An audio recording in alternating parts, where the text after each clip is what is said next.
시청자 여러분 안녕하십니까. 선택 6.1 지방선거 후보자 토론회 사회를 맡은 최욱입니다. 6.1 지방선거의 열기가 갈수록 뜨거워지고 있는데요. 이번 선거는 앞으로 4년 동안 우리 지역을 위해 일할 일꾼을 뽑을 중요한 선거인 만큼 유권자들의 한 표 한 표가 아주 중요할 것 같습니다. 따라서 HCN 충북방송과 BBS 청주 불교방송에서는 유권자들의 올바른 판단을 돕기 위해 후보자들의 정책을 검증하는 시간을 마련했습니다. 오늘은 그 첫 번째 시간으로 청주시장 후보 토론회를 준비했는데요. 이번 토론회를 통해 각 후보자들의 공약과 정책 등의 정보를 유권자 여러분께 제공해 드리겠습니다. 그럼 오늘 이 자리에 참석해 주신 후보자 두 분 소개해 드리겠습니다. 먼저 더불어민주당 송재봉 후보 나오셨습니다. 네, 안녕하십니까. 네, 다음은 국민의힘 이범석 후보님 나오셨습니다. 네, 안녕하세요. 네. 그리고 개별 질문을 해주실 BBS 청주 불교방송 이우상 기자 나오셨습니다. 네, 이번 방송은 10일 오전 9시와 오후 3시에 재방송됩니다. 여러분의 많은 관심 부탁드리겠습니다. 자, 그럼 진행 순서를 다시 한번 말씀드리겠습니다. 먼저 토론 진행 순서는 모두 발언, 공통 질문, 그리고 개별 질문, 그리고 주도권 토론, 그리고 다시 한번 더 공통 질문과 개별 질문, 주도권 토론을 갖습니다. 그리고 한 번의 개별 질문 시간을 더 가진 뒤 마무리 발언을 순서로 토론회를 마무리하게 됩니다.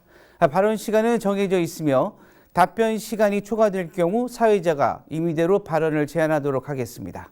후보자들께서는 모니터의 시간을 참고하셔서 말씀해 주시기 바라겠습니다. 그럼 먼저 본격적인 토론에 앞서 각 후보자들의 모두 발언을 들어보도록 하겠습니다. 시간은 2분입니다. 먼저 송재봉 후보부터 시작해 주시죠. 안녕하십니까. 사랑하고 존경하는 청주 시민 여러분. 저는 더불어민주당 청주시장 후보 송재봉입니다. 청주는 이제 새로운 변화와 도전이라고 하는 큰 과제 앞에 서 있습니다. 그동안 24년 동안 변함없이 지속된 관료 엘리트 정치는 청주를 정체시키고 변화와 활력이 없는 색깔이 없는 도시를 만들고 있습니다. 이제 이러한 변화를 새롭게 시작해야 될 대전환의 시점에 서 있습니다. 따라서 저는 관료에서 시민으로, 정체에서 변화로라고 하는 청주의 새로운 패러다임을 통해서 도전이 살아있는 그리고 젊고 역동적인 그런 청주를 만들어내겠습니다. 청주는 우선 행정에 있어서의 대대적인 혁신과 변화가 필요합니다. 시민과 가까이 있는 시장, 청주를 새롭게 하는 혁신행정 추진, 이런 것을 통해서 그동안 각종 인허가로 인해서 고통받는 시민들, 생활 민원이 불편한 시민들에게 바로 즉시 해결 가능한 그런 일사천리 민원 해결센터를 도입해서 정말 속 시원하게 민원이 해결되는구나, 이걸 느끼게 하겠습니다. 또한 바이오헬스라든가 첨단 산업에 대한 투자를 통해서 많은 기반을 우리가 형성해 가고 있습니다. 동시에 우리 지역의 경제를 지금까지 지켜오고 또 시민들의 먹거리와 일자리를 만들어 왔던 이런 뿌리 산업과 전통시장 등등에 대한 대대적인 지원을 통해서 이 분야의 경쟁력도 획기적으로 강화해 나가겠습니다. 정말 시민의 답답함을 확실하게 풀어주는 그런 새로운 혁신형 시장이 꼭 필요합니다. 그래서 저는 시민과 격의 없이 만나서 토론하고 또 그런 행정을 펼치겠습니다. 시민의 일상적 삶을 살피는 그런 따뜻한 시장, 시민과 함께하는 시장이 되겠습니다. 네, 잘 들었습니다. 자, 다음은 이범석 후보 부탁드리겠습니다. 존경하는 청주 시민 여러분, 국민의힘 청주시장 후보 이범석입니다. 지금 우리 청주는 충청권 메가시티, 글로벌 바이오밸리 등과 같은 대규모 국책사업 유치와 조기 완공을 통해 대한민국 중심 도시로 성장 발전할 수 있는 절호의 기회를 맞고 있습니다. 따라서 윤석열 정부의 적극적인 지원과 협조를 이끌어낼 수 있는 힘 있는 여당 시장이 필요한 때입니다. 저는 청주시장 권한대행을 지냈고 지난해 행정안전부 지역발전정책관을 끝으로 공직정년 6년을 남기고 고향 청주 발전을 위해서 열과 성을 다 바치고자 청주시장에 출마했습니다. 존경하는 시민 여러분, 저는 시민 여러분께 세 가지 약속을 드리겠습니다. 먼저 그동안 정체되어 있던 우리 청주를 성장 발전시켜 100만 자족도시 더 큰 청주를 만들겠습니다. 두 번째는 도시의 양적 성장과 더불어 질적 성장을 통해 세계 어느 도시와 견주어도 손색이 없는 글로벌 명품 도시를 만들겠습니다. 세 번째는 충청권 광역철도 청주 도심 통과와 같은 대규모 국책 사업을 유치하고 또 조기 완공하여 충청권 메가시티 핵심 도시로 만들겠습니다.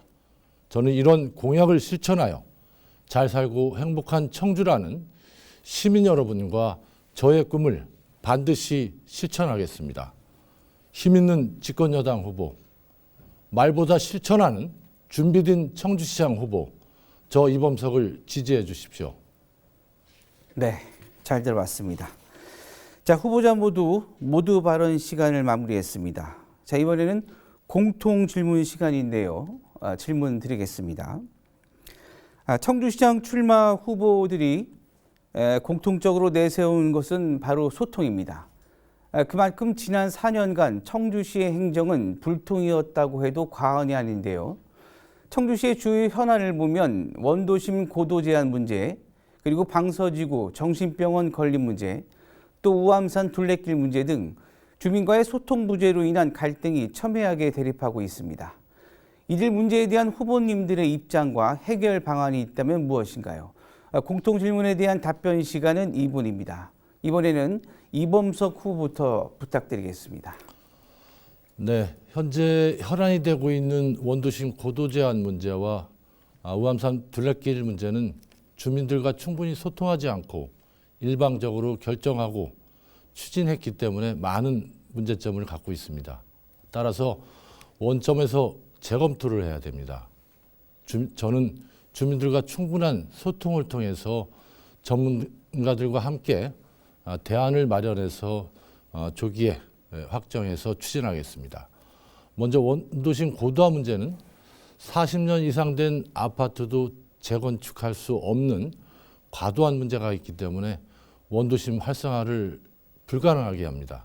따라서 현재 많은 공실과 공가가 있고 또 노후화된, 그래서 활력을 잃어버린 원도심 활성화를 위해서 원도심 구역을 보다 세분화해서 그 세분화된 구역의 특성과 여건에 맞는 적정 관리 방안을 다시 수립하겠습니다. 그리고 우암산 둘레길 문제는 40년 이상 주민들이 잘 이용하던 2차선 도로를 1차선 도로로 바꿔서 일방 통행하고자 하기 때문에 기존에 이용하는 많은 시민들이 매우 불편함을 초래하게 됩니다. 따라서 저는 2차선 도로를 그대로 두고 인도를 데크로 확장해서 설치하는 방안과 아니면 우암산 순회도로보다 더 높은 지점에 걷는 숲길을 별도로 조성하는 방안을 검토를 하겠습니다. 이와 같이 이런 현안 문제에 대해서는 우리 주민들과 충분한 소통을 하면서 전문가들과 함께 대안을 마련해서 조기에 확정을 해야 됩니다. 네, 말씀 잘 들었습니다. 자, 다음은 송재봉 후보 말씀해 주시죠. 예, 여러 가지 그런 그 갈등 현안들은 사안마다 다르고 또 사안마다 해법이 달라야 된다 이렇게 생각을 합니다. 저는 우선 청주시 청사 문제부터 말씀을 드리고 싶은데요. 저는 청주시 청사는 현 위치에서 신속하게 신축해야 된다 이렇게 생각을 합니다. 그러면서 두 가지 문제를 빠르게 해결하겠다. 청주병원 이전 문제를 신속하게 협의해서 문제를 해결하겠다 이런 말씀드리고요. 또 현재의 그 본청 건물을 문화재청과 다시 협의하겠습니다. 그래서 철거가 가능하다면 철거하고 그 자리에 신축을 함으로 해서 전체 예산에 대한 효율도 높이고 공간에 대한 효율도 높일 수 있는 방안으로 추진을 하겠다. 이를 위해서 바로 시민공론화위원회를 빠른 시간에 열어서 방향을 명확하게 결정하고 신속하게 이를 추진해서 더 이상 예산 낭비를 막겠다 이런 말씀을 드립니다. 또한 그 원도심 문제와 관련돼서는 저는 그 고도 제한과 관련돼서 여러 가지 현재도 뭐 그 층수 제한을 다양하게 하고 있습니다만은 주민들의 의견이 반영되지 않았습니다. 따라서 주민들이 이 과정에 참여해서 함께 의사를 결정할 수 있는 방안으로 논의를 해나가겠다 이런 말씀을 드립니다. 마지막으로 우암산 둘레길은 사실 이 길은 차만을 위한 길이 돼서는 안 된다. 사람과 차와 자연이 함께 공존하고 공생할 수 있는 공간으로 만들어가야 된다. 그래서 한 차선을 줄이고 그 대신에 보행도로를 넓히고 또 중간중간에 그 관람용 데크를 설치함으로 해서 이곳이 문화를 즐기면서 또 청주의 야경과 다양한 그런 경관을 시민들이 느끼면서 걸을 수 있는 그런 저는 공간으로 재탄생시킬 필요가 있다 이렇게 생각을 하고요. 거기에 저는 관광적 요소를 도입하면 좋겠다 이런 생각을 합니다.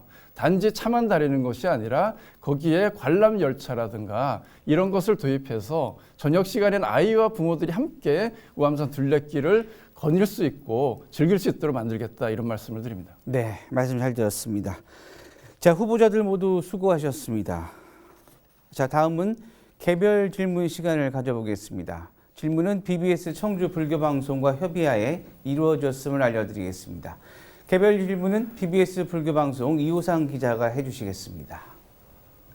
네, 앞서 말씀하신 대로 이 개별 질문은 저희 청주 BBS와 HCN 중국방송 함께 개별 질문을 전했다는 점 미리 다시 한번 강조를 드리고요.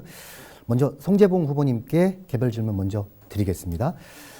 송재봉 후보님 충북 참여자치 시민연대 사무국장도 역임을 하시고요. 네. 뭐 충북 시민사회단체 1세대다라고 이제 자천 타천 이렇게 저희가 평가를 하고 있습니다.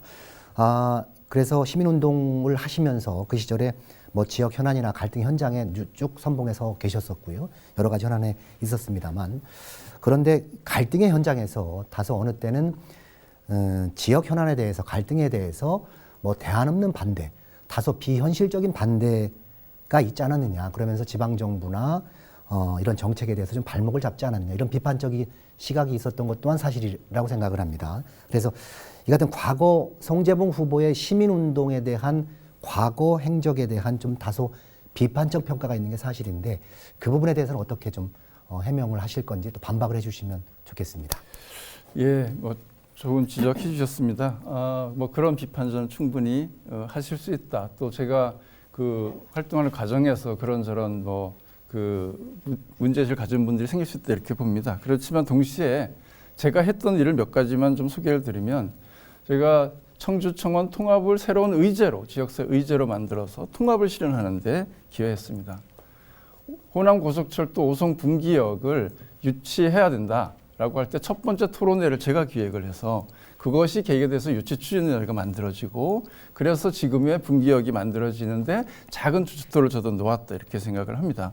그동안 중소상인들의 어려움과 고통을 받는 과정에서 소상공인들의 문제를 해결하기 위해서 대형마트 입점 반대를 포함한 전통시장 살리기 이런 일을 해왔었고요. 또 사회적 기업에 대한 적극적 육성 사업을 통해서 이런 그 취약계층 일자리도 만들고 이분들이 어떤 혁신 기업으로 성장하는 그러한 역할도 해왔습니다. 뭐 더해서 청주공항 활성화, 민영화를 막아내면서 현재의 청주공항이 활성화될 수 있는 기반을 만들기도 했고요. 그래서 이런저런 활동들의 성과도 있다라는 것을 좀 말씀드리고 싶고요. 동시에 사실 그 과감한 행정혁신 또 행정의 서비스를 개선하기 위해서는 기존의 관료적 마인드로는 안 된다. 그래서 이런 서비스를 만족도를 높이는 이런 시민운동가이기 때문에 저는 가능하다 이렇게 생각하고요. 그래서 규정만 따르는 관료 중심의 행정에서 시민 중심의 행정으로 전환할 수 있는 적임자가 또한 저다 이렇게 생각을 합니다. 그래서 도시의 역동성을 불러일으키고 다양한 어떤 그 실험적인 도전적인 일을 통해서 청주가 새로워지는구나 이런 걸 보여줄 수 있는 것 또한 시민운동가 출신의 장점이다. 그리고 이런 것들은 이미 우리가 사례가 있습니다.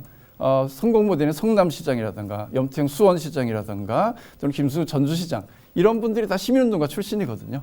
네. 네, 잘 들었습니다. 다음엔 이범석 후보님께 여쭙도록 하겠습니다. 앞서 이제 이범석 후보님께서도 3대 공약을 발표를 하셨고요. 강조를 해주셨는데 청주시를 100만 자족 도시로 만들겠다는 게 대표 공약이셨거든요. 그런데 그 공약을 보면 좀 다소 현실성이 떨어진다, 구체성이 떨어진다. 이 부분에 대해 이런 비판에 대해서는 어떻게 해명을 해주실 건지요? 네, 우리 청주는 100만 자족 도시로 충분히 성장 발전할 수 있습니다. 우리 청주는 국토의 중심에 위치해 있고 청주 국제공항과 KTX 오송역 등 우수한 교통 인프라도 갖춰져 있을 뿐 아니라 오송오창을 중심으로 우리 국가의 미래 산업을 선도할 수 있는 산업적 기반도 갖춰져 있습니다.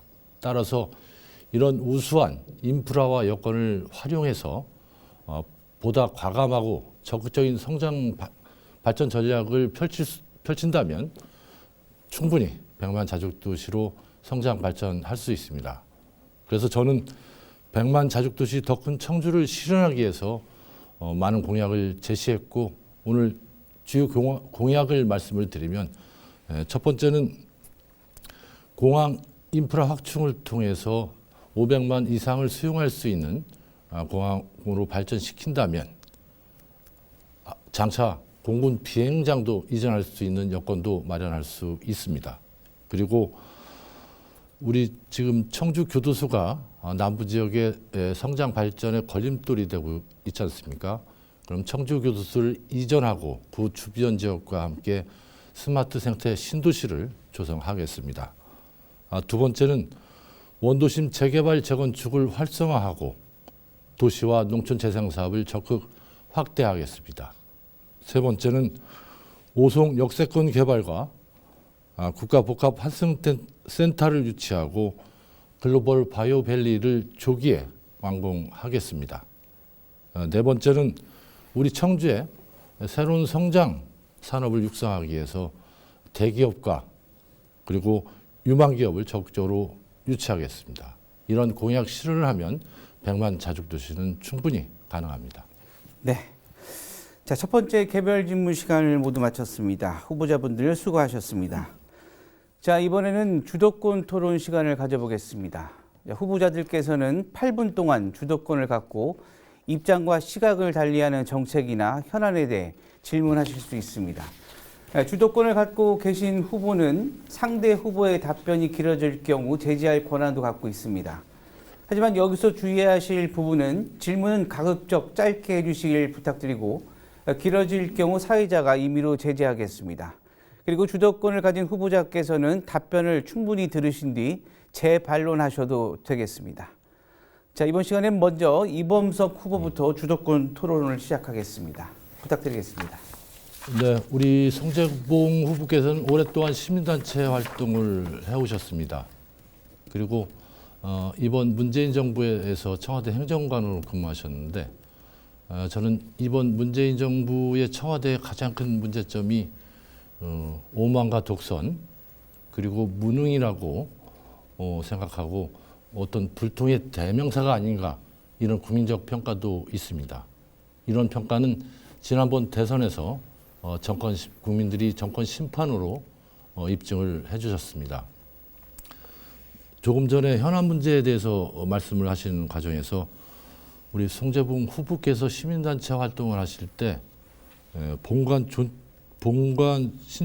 우리 청주시 청사의 본관 문제에 대해서 그 당시에는 존치를 강하게 주장해서 그런 문제를 유발했다고 저는 기억을 하고 있고 그리고 우암산 둘레길에 대해서는 2차선을 1차선으로 일방통행으로 해야 된다고 주장하시는데 지금 그 주변 지역의 많은 시민들이 문제를 제기하고 시청과 대화를 요구하고 있지만 대화를 안 하고 있는 사정입니다. 저는 그 우암산 둘레길 문제와 관련해서 많은 시민들과 대화를 나눠서 대안을 마련을 했습니다. 따라서 이런 두 가지 사례만 봐도 우리 송재봉 후보께서는 시민과 적극적인 소통 능력이나 소통에 대한 의지가 부족하지 않은가 이런 생각이 드는데 이에 대해서 말씀을 해주시죠. 네, 일단 청주시 신청사 문제와 관련해서 제가 존치를 주장했다는 것은 약간 좀 허위 사실에 가깝다 이렇게 저는 말씀드리고 싶습니다. 저는 그 주장을 하지 않았습니다. 아마 그때 제가 몸담았던 그 단체에서 아마 그런 주장을 했던 것으로 알고 있는데 당시 저는 이미 그 단체를 떠나서 충북시민재단이라고 하는 일종의 민간 협치 조직이죠. 거버넌스 조직에서 일을 할 당시였고 저는 꼭 존치할 필요가 있냐 이런 문제의식을 그 당시부터 가지고 있었습니다. 따라서 정확하게 그건 좀 확인을 하시고 문제를 지적해 주시면 좋겠다 이런 말씀을 드립니다. 그리고 두 번째로 이 우암산 둘레길 문제는 시민들의 의견이 상충하는 문제입니다. 제가 알기로는 다수의 시민들은 우암산의 둘레길을 뭔가 시민들이 이용할 수 있는 적어도 안전하고 자유롭게 걸을 수 있는 공간으로 만들어주면 좋겠다는 요구와 기대가 상당히 높은 것 또한 사실입니다. 물론 그로 인해서 통행에 불편을 겪는 주민들이 있을 수 있습니다. 그런데 그 주민들의 의견을 일방적으로 무시하고 가는 방식은 안 되죠. 저는 그 주민들과 충분히 대화할 예정입니다. 함께 논의하고 그래서 그 불편함을 극복할 정도의 대안들을 만들어야죠. 반대하는데 그냥 일방적으로 밀어붙이기 식으로 한다는 건 그건 시민운동가들이 하는 일이 아니죠. 적어도 다양한 소통, 특히 행정을 책임지는 수장이라고 하면 그런 방식으로 일을 처리한다고 하면 시민들이 용납하겠습니까? 저는 충분하게 해당 지역 주민과 소통하고 또 그분들이 가지고 있는 문제의식을 더 나은 대안으로 모색하는 그런 방식으로 일을 하겠다 그런 말씀을 드립니다. 그래요. 저는 이제 우암산 둘레길과 관련해서 많은 시민들과 대화를 나누고 같이 고민을 했기 때문에 제가 대안을 제시한 건데 우리 송재봉 후보도 대화를 나눴다면 보다 진지하게 다시 한번 대화를 나눌 수 있는 기회를 갖는 게 좋겠다는 말씀을 드리고 도시의 좀 미래와 관련된 문제라고 봅니다. 제 질문 바꿔 하십시오. 네. 그리고 신청사 건축을 위해서 본관 존치 문제는 이제 본인은 아니다 이렇게 말씀을 하시는 거 보고 저도 좀 놀라긴 했는데 여튼 그때 참여자치 시민연대와 같이 운동했던 많은 시민단체가 같이 함께 한 걸로 있는데 이제 본인이 아니라고 하니까 그 문제는 제가 다시 한번 다시 확인해 보시죠. 해볼 테고 그 당시 제 발언 기록을 확인해 보시죠. 중요한 것은 시민단체 활동할 때 하고 청주시장 후보로 나왔을 때 입장이 다르지 않기를 저는 기대를 합니다. 예. 자, 하나 공약에 대해서 제가 하나 질문하겠습니다. 송재봉 후보께서는 바이오 헬스 산업 육성을 통해서 10만 개의 일자리 창출을 하고 10조의 시장을 만들겠다 이런 공약을 했는데 맞습니다. 어떤 우리 청주 발전에서 이렇게 될 수 있다면 굉장히 고무적이고 바람직하다고 생각을 합니다. 그런데 그 공약 내용에 대해서 세부적인 내용을 제가 잘 알지 못해가지고 보다 공약에 대한 세부적인 내용이 있으면 이게 말씀을 해주시죠. 예, 오송은 대한민국을 대표하는 바이오 헬스 산업의 중심지로 현재 성장해 가고 있습니다. 그래서 1, 2, 3단에 대한 분양과 특히 2, 3단의 경우는 이미 공장들이 들어와서 이제 가동을 시작하고 있고요.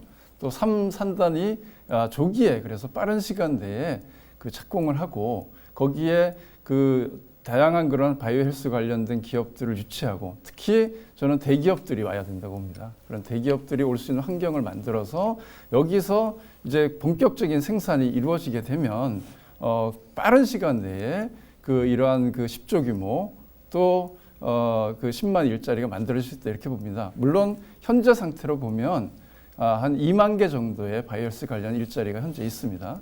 그리고 약 1조 7천억 정도의 지금 이 부가가치가 생산되고 있는 그런 상태에서 10조라고 하니까 갑자기 너무 큰 거 아니야 이렇게 생각하실 수는 있습니다만은 이게 본격적인 가동이 되고 또 그 관련 기업들이 그 성장하고 있는 기업들이 많기 때문에 이런 것들을 잘 시가 적극적으로 지원하고 또 기업 유치를 해나가면 된다 이렇게 보고요. 그래서 저는 청주시 내에 이 바이오 헬스와 관련된 특화된 그런 조직을 만들려고 합니다. 그래서 그동안은 사실 도에 의존하면서 청주시가 주도적으로 이 사업을 펼쳐오지 못했었는데 앞으로는 청주시가 오히려 주도하는 방식으로 오송의 바이오헬스 산업을 키워나가겠다 이렇게 저는 생각을 하고 있고요.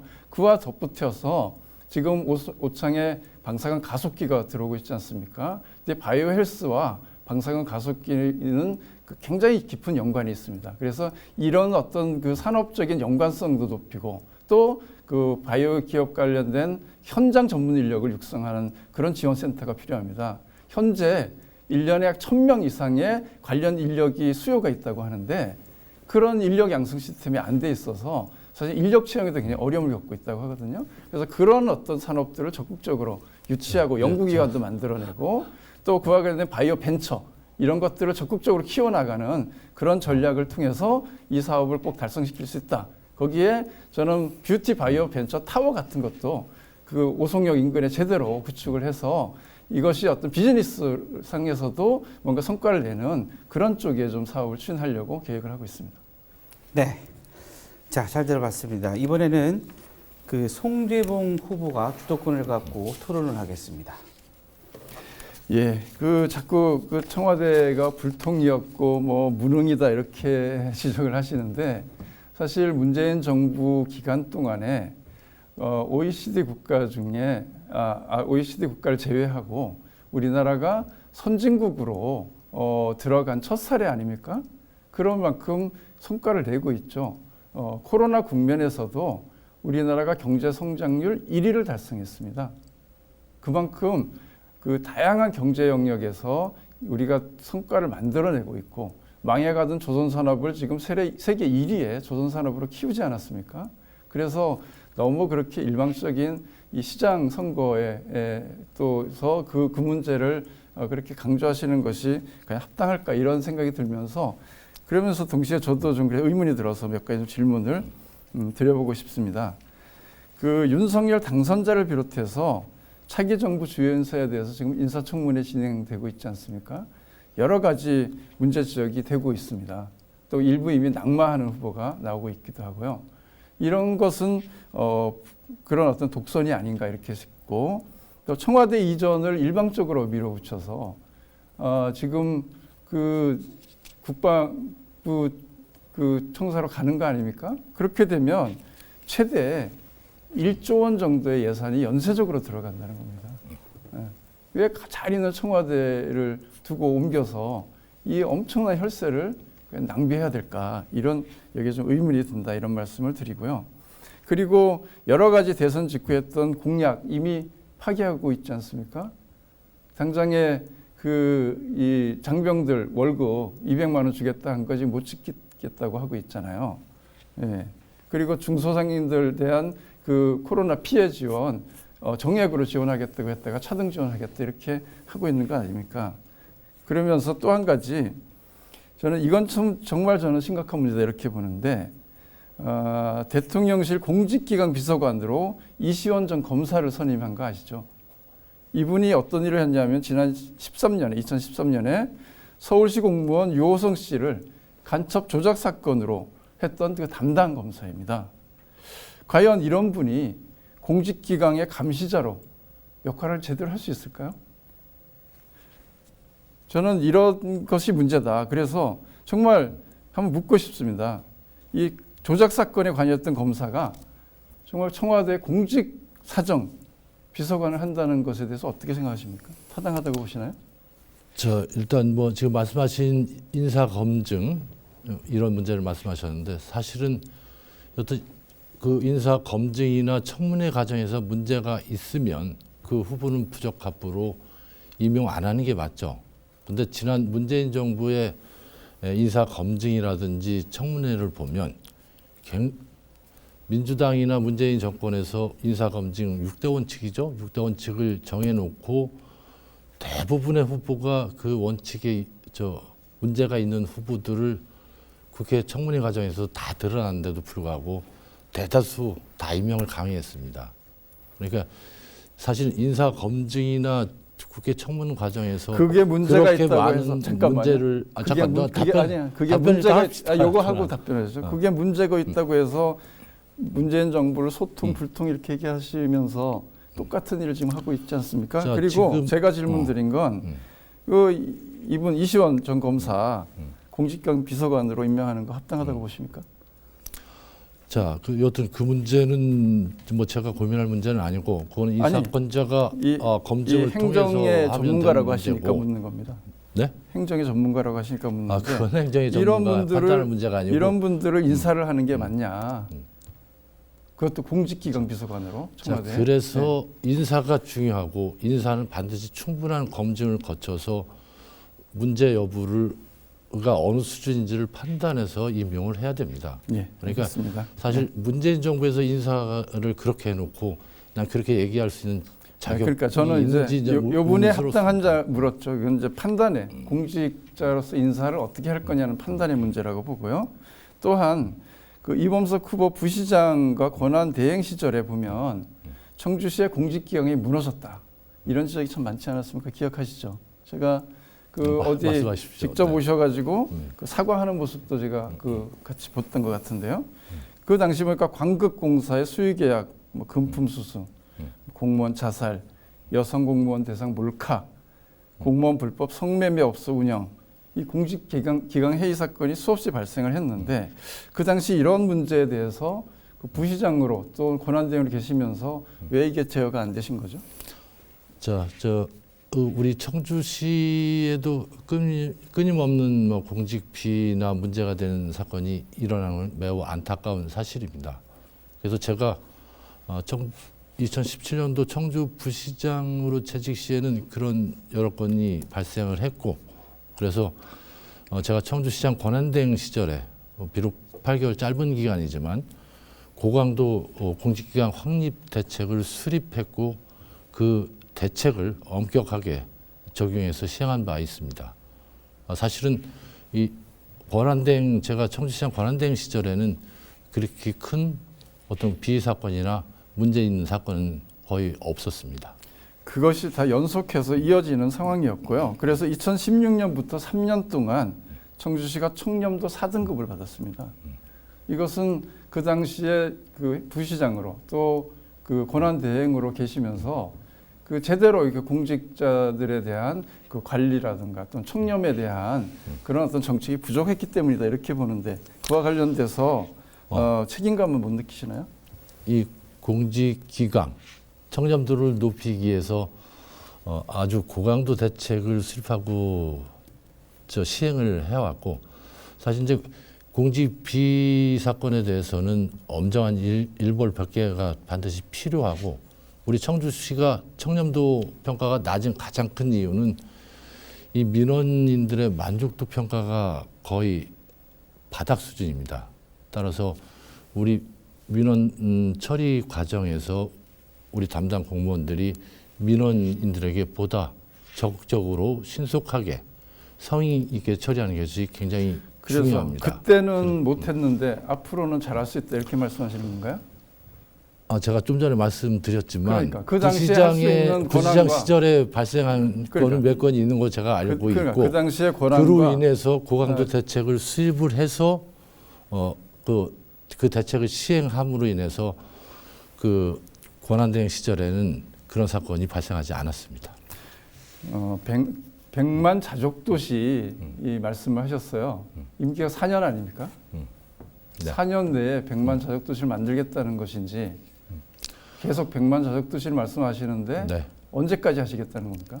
자, 그거는 아까 송 후보 공약 중에 바이오 헬스만 해도 10만 일자리가 창출되지 않습니까? 지금 청주시가 86만이에요. 지금 10만 일자리만 창출돼도 100만에 육박하는 충분하게 달성할 수 있지 그걸 않겠습니까? 그렇게 단순 계산할 건 아니고요. 네. 자, 두 분 후보들 주도권 토론하시느라 수고하셨습니다. 자, 토론이 시간이 갈수록 뜨거워지고 있는데요.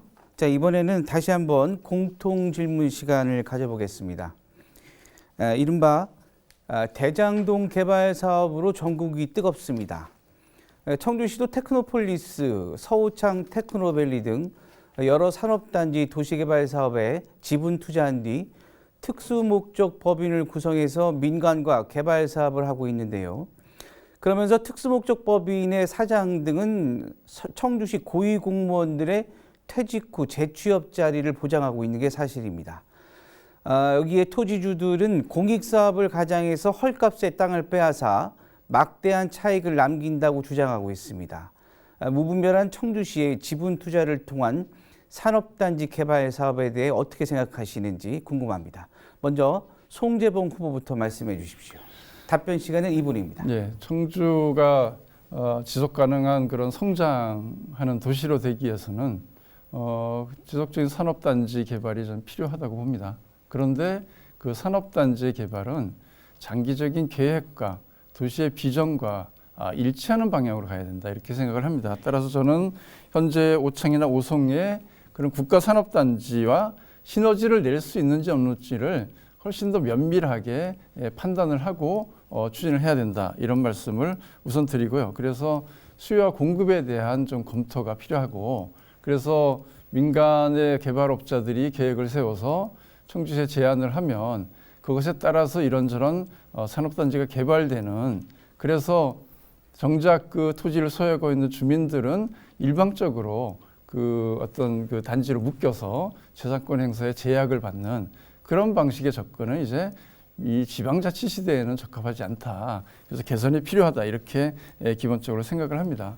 또한 이 지분 투자 방식으로 할 경우에 겉으로는 공공성을 포장하고 있지만 실질적으로는 민간 업자의 개발 이익이 과도하게 가고 있습니다. 현재도 그 이익의 배분을 보면 청주시는 별로 들어오는 게 없고 다 민간 업자가 그 개발 이익을 가지고 가기 때문에 이런 방식으로 개발하는 것에 대해서는 적절하게 통제가 필요하다. 그래서 저는 이런 산업단지 개발에 공공성을 훨씬 강화하는 쪽으로 접근해야 된다. 그래서 충북개발공사와 우선적으로는 이런 산업단지 개발과 관련돼서는 오히려 좀 더 역할을 강화하는 쪽으로 해서 공공성을 키우는 쪽, 또 좀 더 이제 논의를 해봐야 되겠으면 저는 장기적으로는 청주 도시공사를 설립해야 된다고 봅니다. 그래서 도시공사가 실제 공적인 어떤 관점에서 이런 산업단지도 개발하고 또 이 도시공사가 도심의 그런 재생사업 이런 것도 추진할 수 있도록 해나가야 된다. 네.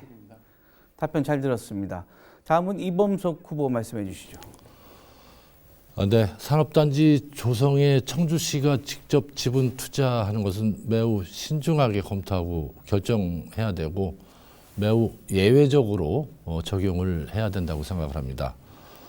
최근에 청주시에 산업단지 조성할 때 사업자 측에서 지분 참여를 요구하는 경우가 많은데 그 이유는 산업단지에 청주시가 지분을 참여하게 되면 재원 조달이 쉬워지고 또 토지 취득과 인허가 과정이 굉장히 쉬워지기 때문에 청주시의 지분 참여 요구를 하게 됩니다. 따라서 이런 지분 참여 요구가 있을 경우에는 굉장히 다양한 측면에서 종합적으로 검토를 해야 됩니다. 첫 번째는 가장 중요한 것은 그 산업단지에 입주하고자 하는 기업이 청주의 경제 발전을 이룩할 수 있는지 또 우리 청주의 새로운 성장 동력을 이끌 수 있는 기업들이 들어오는지를 면밀하게 검토를 하는 것이 중요합니다. 그리고 두 번째는 이 산업단지 조성에 따른 비용 효과 등 세밀한 경제성 분석을 해서 또 판단을 해야 됩니다.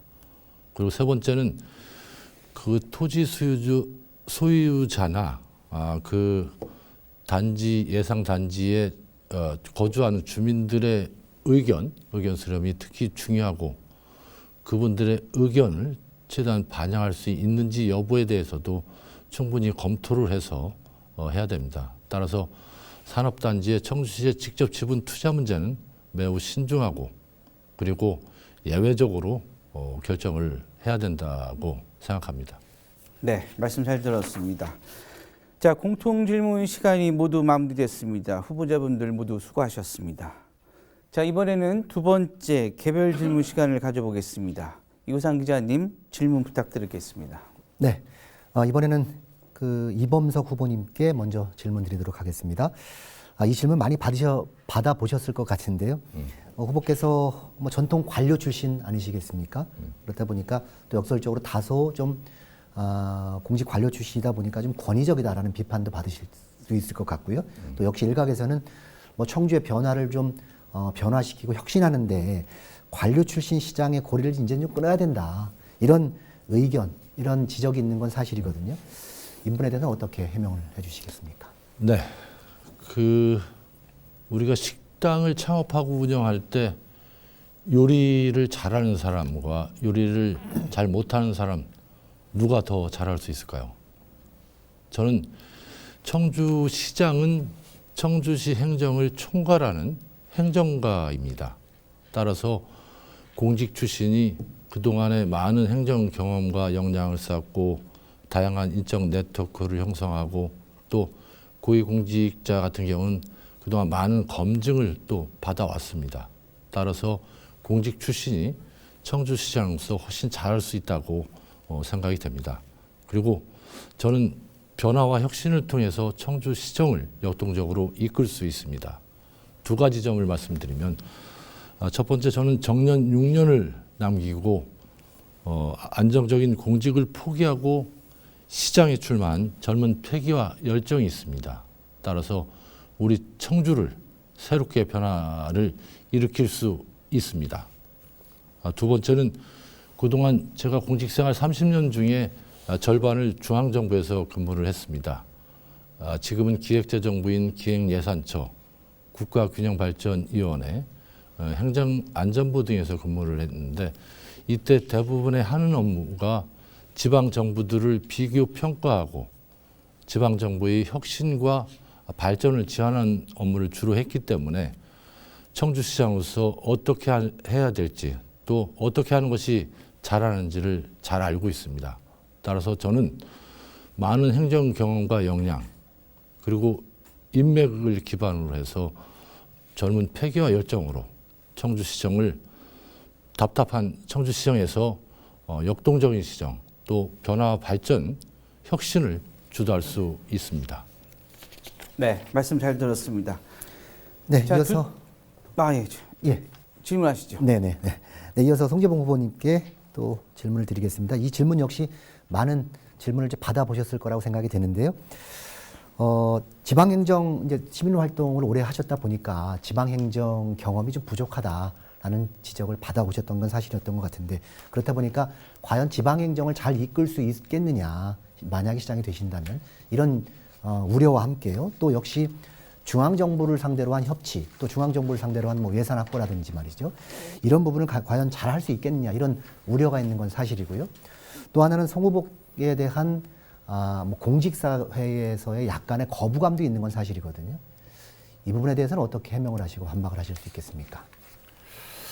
그 공직사회에서 거부감이 있다는 이야기는 글쎄요, 제가 그 정말 확인을 꼭 저도 하고 싶습니다. 왜 거부감을 느끼시는지 저도 잘 모르겠고요.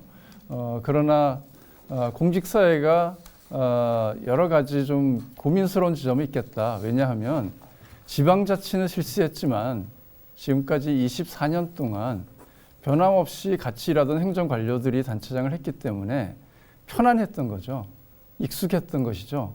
그래서 마치 뭔가 새로운 일을 많이 시도하지 않아도 됐던 그런 문화가 저는 있었다 이렇게 봅니다. 그런데 저는 이 문화가 바뀌어야 된다 이렇게 생각을 합니다.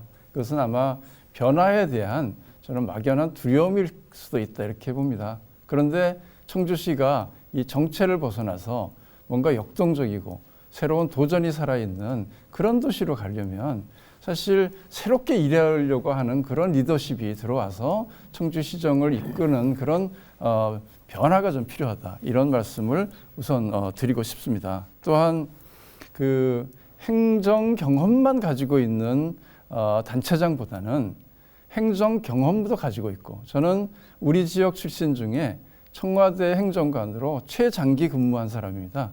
3년 가까이 청와대 행정관으로 근무하면서 중앙행정혁신부터 지방행정혁신까지 그리고 민원제도 개혁까지 다양한 국정 업무 전반을 다뤄왔던 사람입니다. 동시에 저는 현장 전문성을 가지고 있습니다. 현장에서 문제를 찾고 현장에서 대안을 만들어 온 경험이 있습니다. 그렇기 때문에 현장 전문성 또 행정의 전문성 동시에 저는 행정학을 전공하기도 했습니다. 그래서 학문으로서의 행정의 전문성 이것을 다양한 영역의 전문성을 가지고 있는 리더가 현재 청주시에 필요할지 행정 한 가지 전문성만 가지고 있는 리더가 필요할지 판단해 주시기 바랍니다. 네, 말씀 잘 들었습니다. 자, 두 차례 개별 질문 시간을 모두 마무리됐습니다. 후보자분들 모두 수고하셨습니다. 자, 이번에는 다시 한번 주도권 토론 시간을 가져보겠습니다. 이번에도 8분씩 드리겠습니다. 아까 주도권 토론에서 미처 하지 못하신 질문이 있다면 해주시고 정책적인 질문 위주로 해주시길 다시 한번 부탁드리겠습니다. 이번엔 먼저 송재봉 후보부터 주도권 토론 시작해 주시겠습니다. 네, 이범석 후보께 질문 드리겠습니다.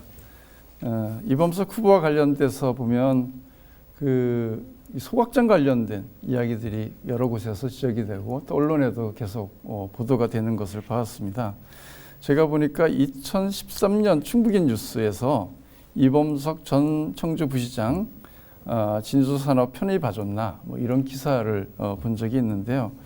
여기를 보니까 이 업체가 폐기물 관리법 위반으로 6개월 가동 중지 중에 있었는데 그 업체의 회장이 소각장 민원에 관련된 문자를 우리 이범석 후보께 보냈다. 그런데 이범석 후보가 그것을 그 담당 부서에 전달을 해서 당일로 이 민원을 해결해줘서 그 과징금 5천만 원인가요? 그렇게 해서 이 6개월의 영업정지가 바로 풀렸다. 이런 기사를 봤어요. 여기에 대해서 어떻게 설명 가능하신가요? 네. 어떤 지금 방금 말씀하신 거를 듣고 네.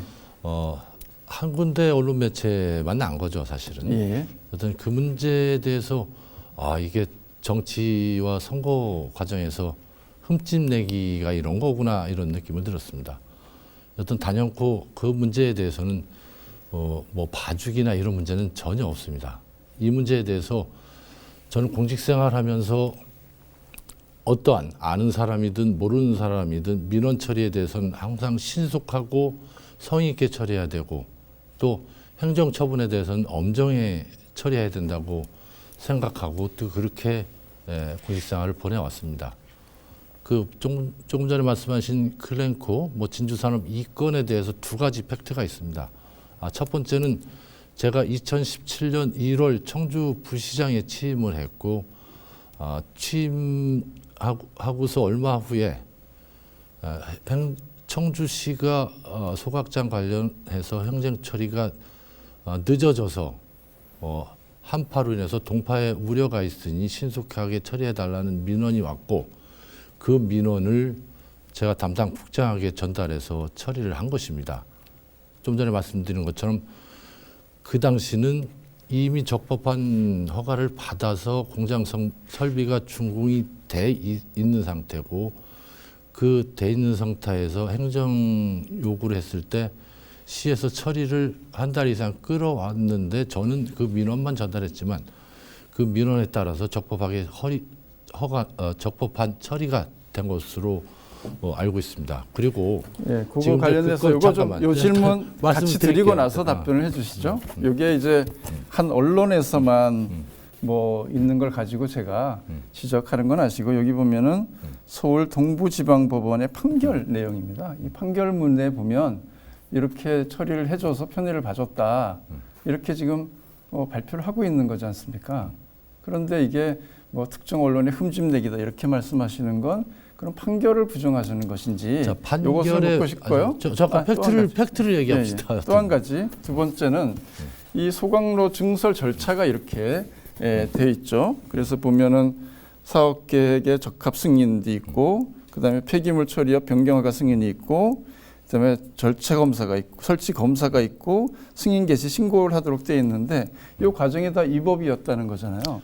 그런데 자, 이게 하여튼 이제 당시 중국인 뉴스의 기사인데 이 문제에 대해서 만약에 사실이 아니었으면 자. 그때 문제 제기를 하셨어야 되지 않나요? 나는 그 송우부께서 네. 그 기사를 면밀하게 한번 다시 봤으면 네. 좋겠다는 네, 말씀을 네, 드리고 지금 그 절차하고 그 민원과 내용은 전혀 다릅니다.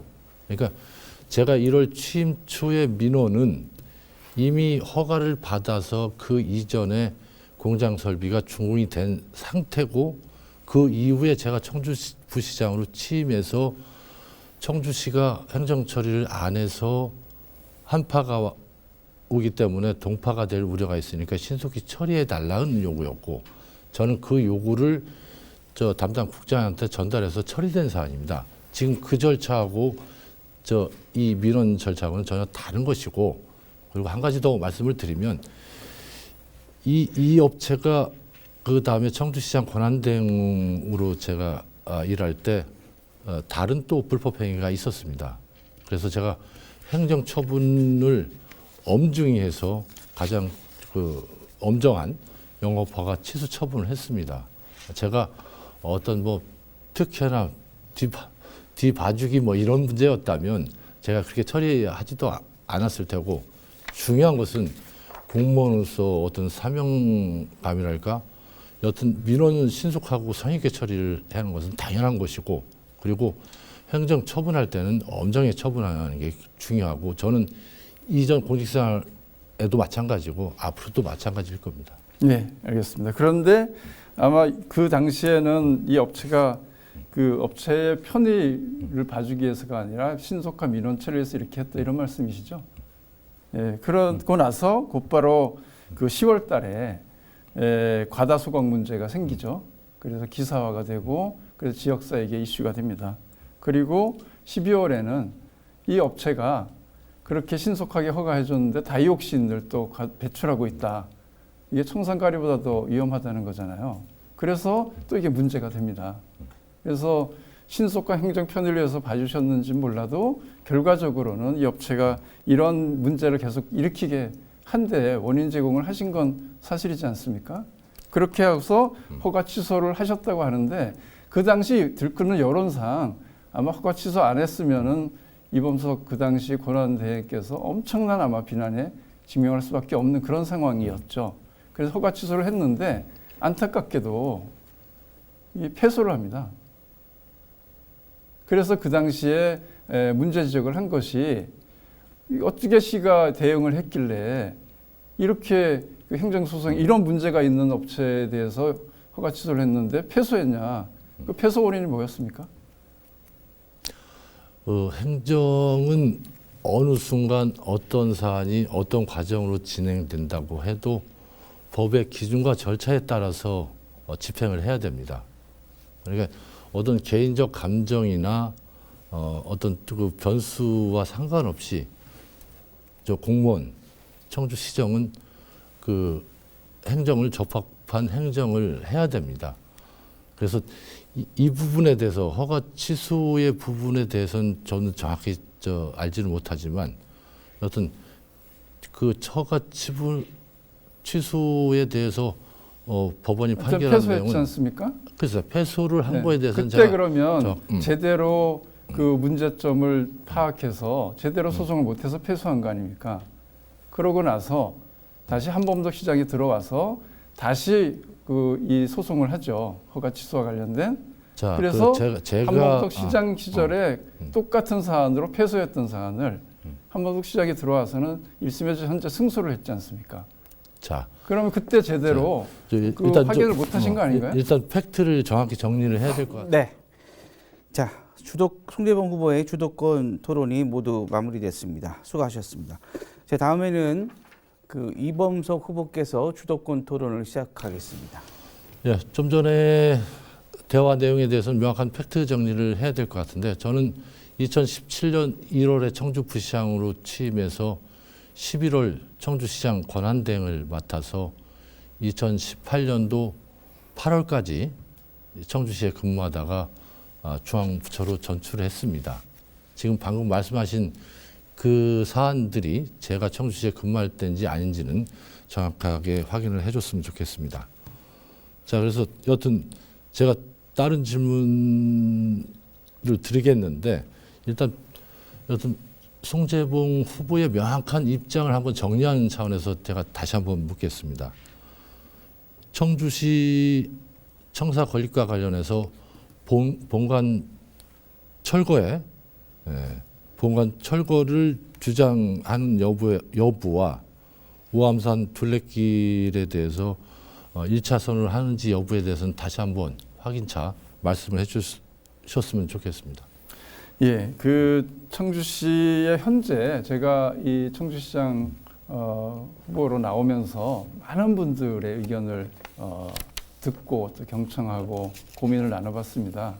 현재의 그 설계대로 청주시 청사를 건축할 경우에 많은 문제가 있다라고 하는 건 지난번 토론에서 이범석 후보도 지적을 했던 사안으로 알고 있습니다. 그래서 그 가장 좋은 최적의 대안을 찾아나가는 것이 저는 정치고 행정이라고 생각을 합니다. 그래서 지금 상태에서 최적의 대안이 무엇인가 이것을 저는 고민해야 된다 이렇게 생각을 하고요. 저는 그 청주시 현 본청사가 문화재적 가치가 일정에 있다는 것은 뭐 인정합니다. 전문가들이 이렇게 얘기하고 있으니까요. 그러나 현재 아직 문화재로 지정되지는 않은 상태이지 않습니까? 그래서 문화재청과 신속하게 협의를 하고 그래서 이 청사를 사실 그 자리에다 두고 건립할 경우는 두고 저는 후대에 그 당시에 시정을 책임졌던 사람들이 도대체 뭘 했냐 이런 지적을 받을 수도 있겠다 싶어서 그 본청 건물을 철거하는 것을 포함해서 시민들의 공론화 과정을 다시 한번 거치겠다. 그래서 대안을 만들고 필요하면 문화재청을 적극적으로 다시 설득하고 또 반대하는 단체들도 설득을 해서 이 문제가 가장 효율적이면서도 그 공간 이용의 어떤 효율성이 높고 또 시민 이용 공간도 다양하게 확보를 하고 또 에너지 효율의 등급도 높이고 미래지향적인 그래서 청주청원 통합할 당시에 우리가 약속했던 정말 미래 100년 후 청주의 랜드마크가 되는 그런 좀 신청사를 만들자라고 하는 거지 않습니까? 그런 방향에서 좀 고민을 하자 이런 얘기를 드리고요. 둘레길 문제는 저는 차와 사람과 자연이 공존하는 우암산 둘레길이 돼야 된다. 그리고 그 공간은 단순하게 시민이 걷는 공간을 넘어서 문화를 즐길 수 있는 공간, 관광과 연계되는 공간 이렇게 키워가자. 그리고 시민들의 야경을 포함한 다양한 조망권을 확보할 수 있는 그러한 공간들을 곳곳에 만들어서 정말 갈 데 없다고 하는 청주시민, 재미없다고 하는 청주시가 어떤 그 공간을 통해서 둘레길을 통해서 뭔가 재미와 활력이 넘치는 그런 청주를 만들어야 되지 않겠는가 이런 고민을 하고 있습니다. 그 방향을 가지고 주민들과 대화하고 토론하겠다 이렇게 말씀드립니다. 우리 청주시 신청사 건립 관련해서 본관 존치 철거 문제에 대해서 우리 송재봉 후보께서 그동안 함께 해왔던 시민단체나 그 함께 활동하신 분들과 이제 의견을 달리하고 했기 때문에 굉장히 고무적인 생각 전환 뭐 이런 생각이 들어서 저는 환영하는 분위기고요. 여튼 우암산 둘레길 문제는 보다 많은 시민들과 충분히 한번 논의해서 적정한 대안을 찾는 것이 필요할 것 같습니다. 아까 우리 이호상 국장님이 질문했는데 답변이 제대로 안 된 것 같아서 말씀드리는데 사실은 우리 청주는 우리 송 후보께서는 우리 청주시 재정 자립도는 아시겠죠? 네, 지난번에 말씀하지 않았었나요? 28%라고? 네. 재정 자립도가 28%밖에 안 된다면 우리 청주시는 중앙정부나 아니면 국비 확보에 굉장히 의존하는 그런 재정 자립도가 열악한 자치단체입니다. 따라서 지금 우리 청주시에는 굉장히 많은 대규모 국책 사업도 유치가 돼서 추진하고 있는 사업도 있고 또 앞으로 이러한 대규모 사업도 새롭게 유치해야 될 사업도 굉장히 많습니다. 저는 중앙정부 중에서도 그 지금의 기획재정부인 기획예산처에서 직접 국가 예산을 편성을 하고 또 행정안전부나 기획예산처 또 국가균형발전위에서는 굉장히 많은 부처들과 같이 협업해서 일을 하는 그런 역할을 해왔습니다. 그렇기 때문에 중앙정부의 재원을 확보하고 국책 사업을 유치하기 위해서는 국정 시스템을 중앙부처의 정확한 국정 시스템을 이해하고 또 다양한 인맥을 활용할 수 있어야 하고 또 힘 있는 여당의 프리미엄을 마음껏 활용할 수 있어야 된다고 생각합니다. 우리 송 후보께서는 이런 부분에 대해서 일반 시민들은 굉장히 약할 것이다, 쉽지 않을 것이라는 평가를 하고 있는 것 같은데 이 점에 대해서는 어떻게 생각하십니까? 아직도 이제 저는 그래서 이범석 후보님이 너무 관료 중심적인 행정 마인드를 아직 벗어나지 못하신 것 아닌가 이런 좀 질문을 역으로 드리고 싶은 건데요. 국비 확보라고 하는 것은 행정부가 그냥 예산 편성한다고 되는 게 아니지 않습니까? 이미 우리 사회는 국회의 기능과 역할이 굉장히 커지고 있습니다. 그렇기 때문에 행정부의 그런 경험만 가지고 마치 국비 확보를 더 잘할 수 있다 이렇게 생각하시는 건 뭐 그럴 수도 있지만 그 측면만 있는 것은 아니다 이렇게 저는 말씀을 드리고 싶고요. 저는 앞에서 말씀드린 대로 청와대의 최장수 행정관입니다. 우리 지역에. 그 기간 동안에 국가의 예산 편성과 예산이 어떻게 결정되는지 시스템을 누구보다 제가 국정운영 경험을 통해서 충분히 인지하고 있고 그래서 예산을 다양하게 편성해봤고 특히 다부처의 협력을 통해서 문제를 해결해 본 경험들이 저는 많이 가지고 있습니다. 그런 일들이 아마 더 저는 중요할 거라고 보고 또한 청와대에 있으면서 저는 정치권, 국회라든가 또 그 정부와 각 부처의 고위 관료들과 아시는 것처럼 다양한 네트워크가 형성되지 않습니까? 그런 것을 전 적극 활용할 수 있다. 그리고 특히 국회는 현재 민주당이 압도적 다수입니다. 그리고 저는 민주당에 있는 다양한 국회의원들과 그런 그 어떤 신뢰에 기반한 그런 협력을 끌어낼 수 있는 그런 인적 네트워크를 가지고 있죠. 그래서 알겠습니다. 이런 분들을 적극 활용해낸다고 하면 저는 이범석 후보보다 제가 더 어쩌면 더 크게 규모 있는 예산 확보가 가능하다. 알겠습니다. 이렇게 말씀드립니다. 여튼 저는 직접 예산을 편성하고 사업을 중앙정부에서 해봤기 때문에 잘 알지만 예산은 정부가 편성하는 거고 국회 과정에서는 증액도 동의를 해야 됩니다. 국회에서 여지는 얼마 되지 않습니다. 네. 자, 후보자 모두 수고하셨습니다. 자, 이걸로 주도권 토론 시간이 모두 마무리됐습니다. 후보자분들 수고하셨습니다. 자, 이번에는 다시 한번 개별 질문 시간을 가져보겠습니다. 이호상 기자님 질문 부탁드리겠습니다. 네, 다시 질문 드리겠습니다. 이번에는 이범석 후보님께 먼저 질문을 드리도록 하겠는데요.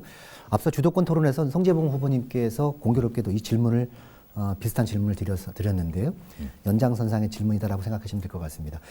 그 이범석 후보님이 부시장과 이제 청주시장 권한대행 시절에 청주시 그 공직사회의 청렴도가 전국 최하위 수준이었거든요.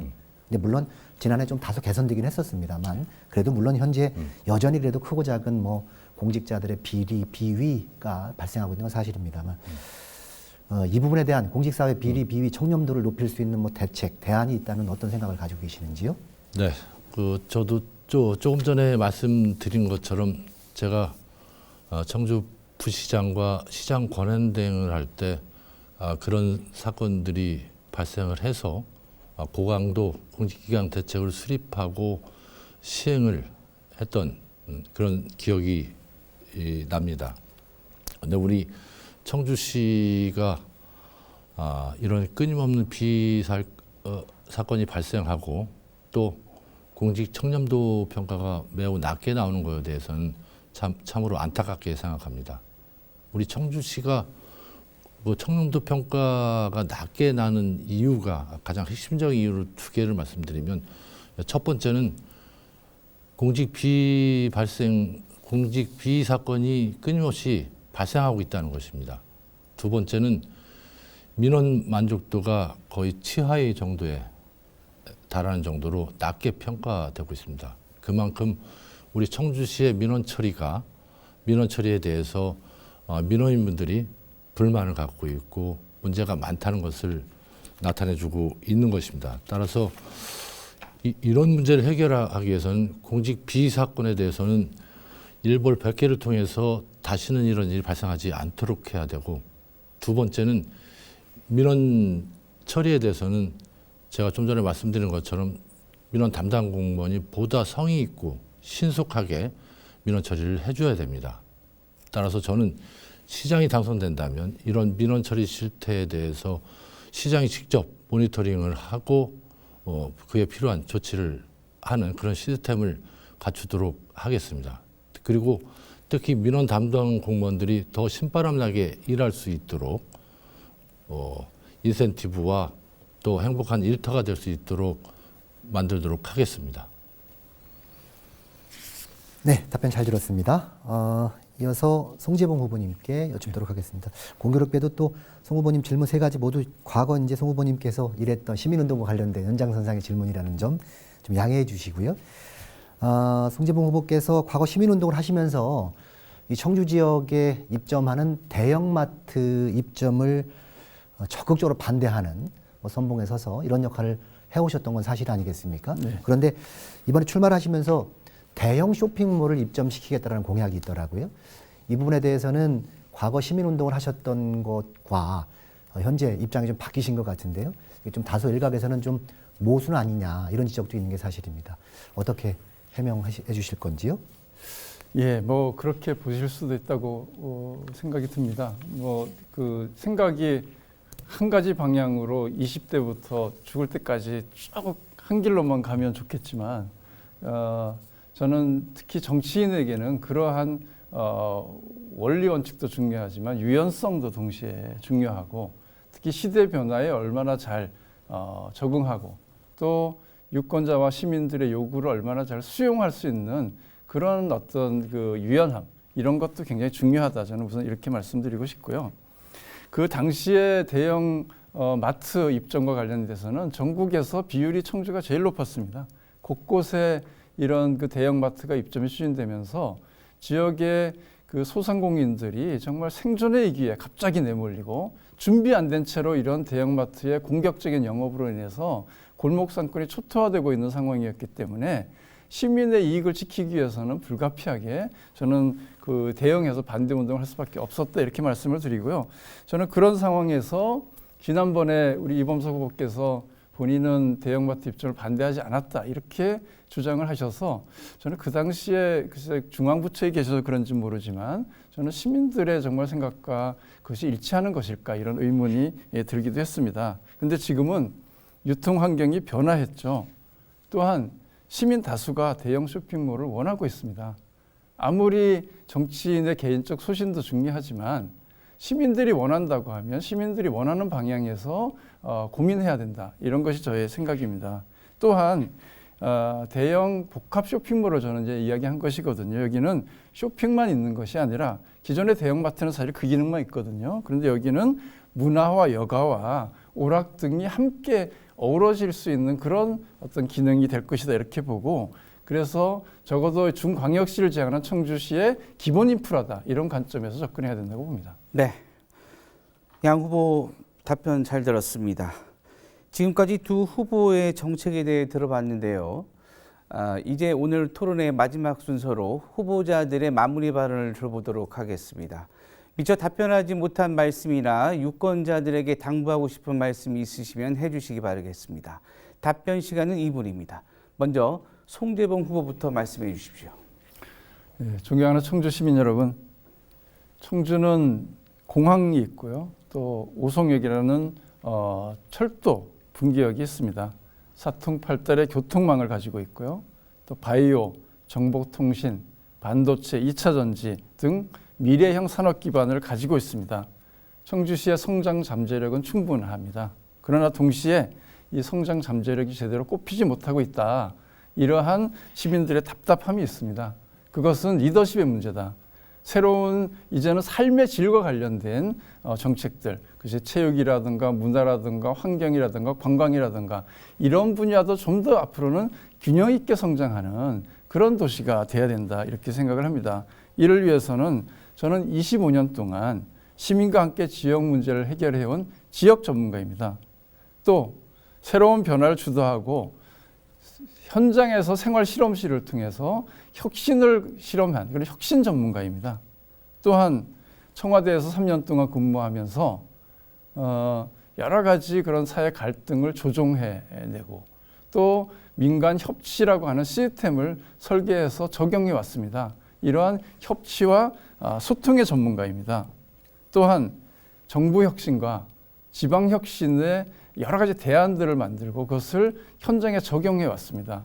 우리가 지금 익숙한 국민 비서 국비 같이 이것은 디지털 정부 혁신을 통해서 나온 모델이기도 합니다.